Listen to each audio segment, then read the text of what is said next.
Centro Veneto Bassano Banca. Il futuro inizia oggi. L'istituto di credito approda alla fusione per incorporazione con Rovigo Banca. A Longare va di scena l'assemblea straordinaria con lo slogan "Insieme diamo vita a una nuova banca". Una banca pronta e strutturata ai cambiamenti che ci saranno. I soci partecipano esprimendosi secondo il principio una testa, un voto e siccome siamo nella stagione del Covid, per ridurre al minimo i rischi, l'intervento avviene esclusivamente col rappresentante designato, senza partecipazione fisica. La norma ci impone una testa, un voto, ma ci impone anche di poter fare mutualità prevalente e competenza territoriale. Cosa significa? Che il risparmio raccolto nei nostri territori resta esclusivamente impegnato nelle aziende dei nostri territori. Su 1561 soci votanti sono ben 1530 i favorevoli. L'assemblea straordinaria promuove con una maggioranza schiacciante la fusione.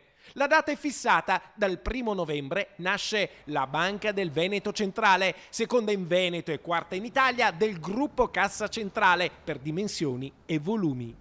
91.000 clienti, 408 collaboratori, masse amministrate complessivamente per 5,8 miliardi di euro con quasi 3 miliardi di attivo. L'assetto di governo della nuova banca vede un consiglio di amministrazione che avrà come presidente Gaetano Marangoni.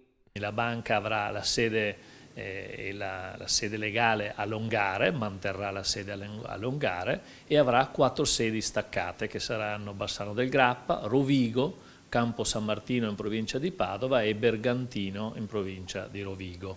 E questo per esattamente mantenere una presenza e una efficacia di presenza sui singoli territori.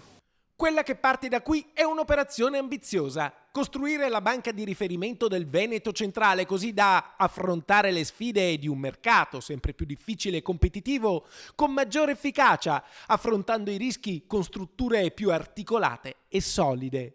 Oggi riusciamo ad affiancare le aziende in operazioni di finanza strutturata particolarmente complessa, riusciamo a fare operazioni di acquisition finance, di M&A, di emissione mini bond grazie anche al fondo sottoscritto con Veneto Sviluppo e quindi tutto il tema equity esterno al fido bancario riusciamo a gestirlo in maniera innovativa e completa. Qualora si presentassero delle ulteriori necessità o opportunità, Banca del Veneto Centrale, in totale condivisione con la capogruppo, sarà pronta a svolgere il proprio ruolo e a fare la propria parte nell'ambito di un continuo e progressivo miglioramento dell'attività proprio del gruppo nel suo insieme.